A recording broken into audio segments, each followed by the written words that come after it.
Hello everyone, this is Oscar Gomez, a student of the master's degree in pedagogical mediation in English language.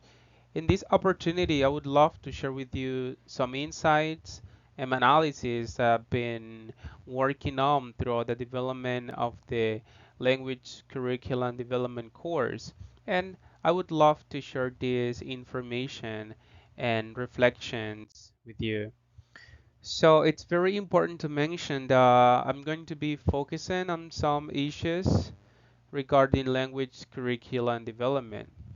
The idea is to cover some of the most common issues regarding language curriculum development and most importantly, how we can cope or tackle them in order to provide better curriculum development in general. So first of all, I would love to emphasize on the misconceptions, which is the main issue that arises when it comes to language development. There exists still some confusion and misconceptions between these words, curriculum and syllabus. A lot of people nowadays tend to get confused or try to use these words interchangeably. I have to say that in the past, it used to be interchangeably when just the beginning of the connotations and nature of these concepts were being built. There was this kind of interchangeability possible. However, today we cannot use them interchangeably because as they are intertwined, they are still different and have different features. For instance, we cannot reduce the definition of curriculum to syllabus.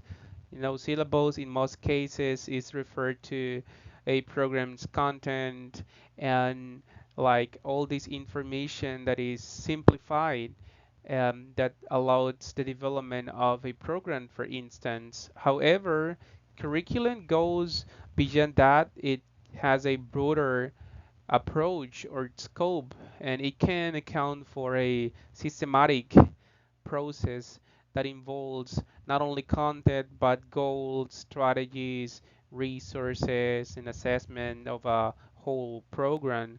So all these aspects in general. So this is actually one of the main issues, these misconceptions in these two terms. Regarding curriculum's nature, it is also important to mention that this is another issue that is relevant and it's very noticeable when it comes to language curriculum development. So here I would like to focus in two specific terminologies which are static and dynamic. So there is this kind of tendency for curriculum designers to stick to traditional methods when it comes to language curriculum designing, what we call traditional methods, and they simply feel reluctant or a little afraid to innovate, work on different curriculum approaches. So here relies another issue, which is the nature of curriculum, which normally tends to be static. However, a dynamic curricula is actually the contrary, is this kind of curricula in which new approaches, tendencies are put into practice and the language curriculum designers are always at the vanguard looking for new practices in order to make the the curriculum not only dynamic but also flexible. I would also like to mention this issue regarding the contextualized methodologies. This is specifically referring to traditional approaches versus innovative approaches. When curriculum designers decide to repeat the same programs, same guidelines, same parameters, they tend to enter these traditional approaches in which the same information and procedures are repeated. This curriculum tend to become static as mentioned in the previous slide. However, when it comes to innovating approaches, we are referring to those who actually take into consideration the needs of the whole educational community and those who are always changing throughout time.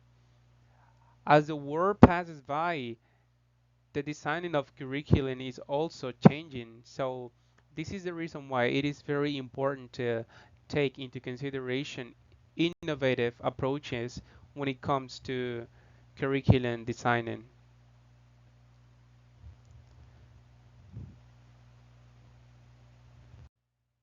There is another issue regarding curriculum development, and it has to do with assessment.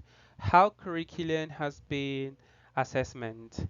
Is that a formative or summative process? In most cases, we can perceive that most programs are just checked, evaluator, or monitor at the end of the cycle. And then we have to wonder whether this is the best practice or not. We have to analyze if this is actually an effective way to measure the progress and to detect possible weaknesses or points of improvement. However, in contrast, we can actually think also about formative assessment. And here again, we have to think about if it's better to control, monitor every now and then, periodically, the process or programs in general. So we can see a clear difference here. Both assessment methods have good and bad things, but if we had to look for the best way to assess a curriculum, then we have to align with the formative assessment, which actually provides more benefits. All right, finally, I would like to present some possible solutions that can help cope with or tackle the issues mentioned throughout this presentation. On the first hand, I would like to mention professional development as a crucial process we actually should conduct. Through professional development, we can actually become knowledgeable about the whole process of curriculum development, and we can, for instance, we can clarify important confusions or misconceptions regarding language curriculum development in general. As we mentioned in the first slide, there used to be a misconception, or there still exists this misconception between curriculum and syllabus. So by getting into a formalized and professional development, we can actually change this reality. In most cases, we can do this on our own, but it is important to have the support from institutions. So it means that they should provide an ongoing training, and it includes being part of job training, continuous job training, seminars, workshops, and being part of these training process in general, where we are every day learning new things, new tendencies, new approaches in language curriculum development. Also, it is important to take into consideration that institutions should clarify definitions and guidelines, because this is actually getting designers into getting them into confusion. So it is very important to establish what an institution main guidelines are, what they want.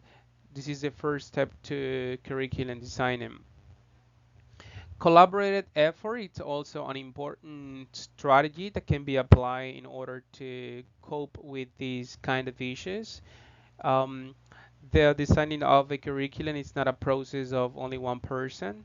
So by working with other people, we can actually share information, we can debate and share issues and solutions at the same time, and the process can be totally different, can be actually better. And lastly, literature review. It's very important to be always checking information on other processes, tendencies, how other people, institutions, or even countries are actually designing curriculum because it's very important to copy good practices when it comes to designing curriculum in general.